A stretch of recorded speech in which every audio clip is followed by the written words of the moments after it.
C'est un homme d'influence, un homme d'affaires dans l'immobilier, un pilier du Real de Madrid, un homme visionnaire, une expertise dans les transferts, des choix audacieux. Laissez-moi vous présenter Florentino Pérez. Il est le président dont rêvent tous les clubs. Il est audacieux. Et si, dans un épisode fantastique ou dans une théorie, dans une vie, dans une autre, il devenait le président de Manchester United? Hello, c'est Papa Cage.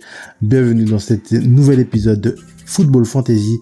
Et si Florentino Pérez devenait le nouveau président de Manchester United? Imaginez-vous ce scénario bien fantaisiste. Florentino Pérez, après avoir dirigé le Real de Madrid et quitté son poste de directeur et de président du club, se décide à devenir président du club de Manchester United pour se lancer un dernier nouveau défi dans sa vie. Quelles seraient les conséquences, quels seraient les apports qu'il mènerait et qu'est-ce que serait sa stratégie sur 10 ans? Premier point, ce serait la domination nationale. Oui, Florentino Pérez voudrait remettre Manchester sur la rail afin d'asseoir une domination écrasante sur le championnat anglais. C'est vrai que la première année sera pas évidente car il devra analyser et comprendre le championnat anglais, ses tenants, ses aboutissants, la façon dont les joueurs jouent, la manière dont le championnat est fait, avec quelle cadence il est le championnat, avec quel impact il doit arriver dans ce championnat.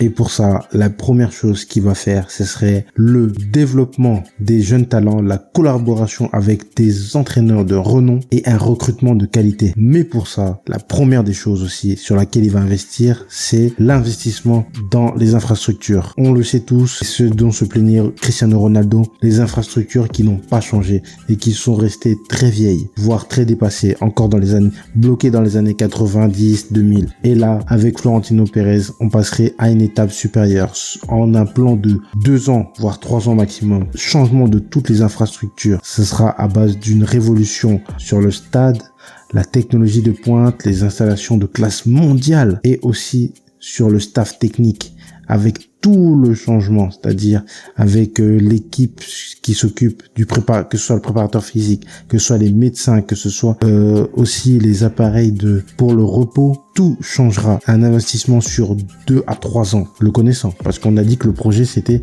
sur 10 ans. En troisième, je dirais le renforcement avec les supporters, c'est-à-dire renforcer le lien avec les supporters. On sait très bien comment sont les Glazers, ils sont très déconnectés de la réalité, très déconnectés de leurs supporters. N'hésite pas à afficher des prix incroyables ou à ne plus écouter les supporters, à ne pas être vraiment créer une connexion avec les supporters, de faire comprendre, voilà, les supporters, j'ai entendu vos appels, j'ai entendu vos cris, j'ai entendu vos plaintes. Florentino Pérez est vraiment quelqu'un qui est très à l'écoute des supporters.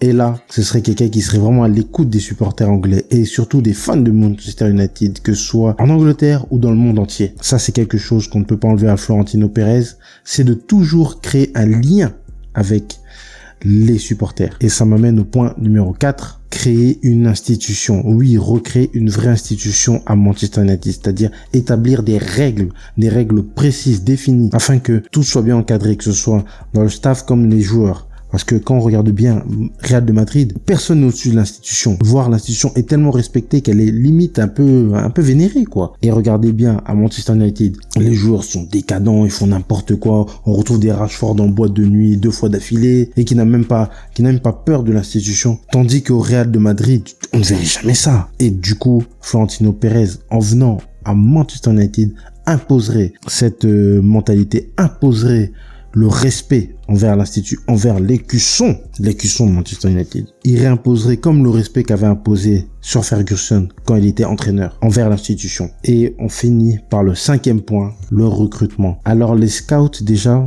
ça fera partie des restructurations.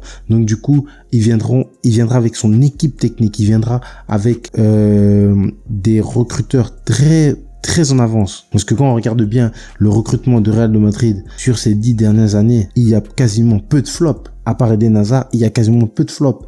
Investissement sur les jeunes, des jeunes qui durent à long terme. C'est vrai qu'il y a eu, je me suis trompé quand je dis il n'y a pas eu de flop. Il y a eu des ratés, comme on a raté Kubo, Odegaard, voilà. On a fait l'erreur, Hakimi aussi. Mais sur l'ensemble, les recrutements ont été judicieux. Et pour cela, avec Florentino Pérez, en tant que président de Manchester United, je peux vous assurer qu'on va avoir des recrutements de qualité. Ce qui est sûr, c'est que déjà, il va faire des recrutements auprès du Real de Madrid, dans son ancien club, Donc c'est la famille, comme on dit. Real de Madrid, Manchester United, on se sait, on se connaît, voilà, tout simplement.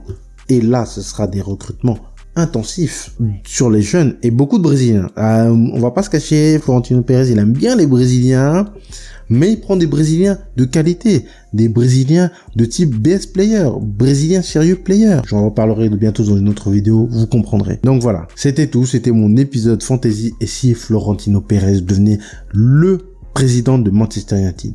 Sur ce, je vous laisse. On se dit à la prochaine. Ciao!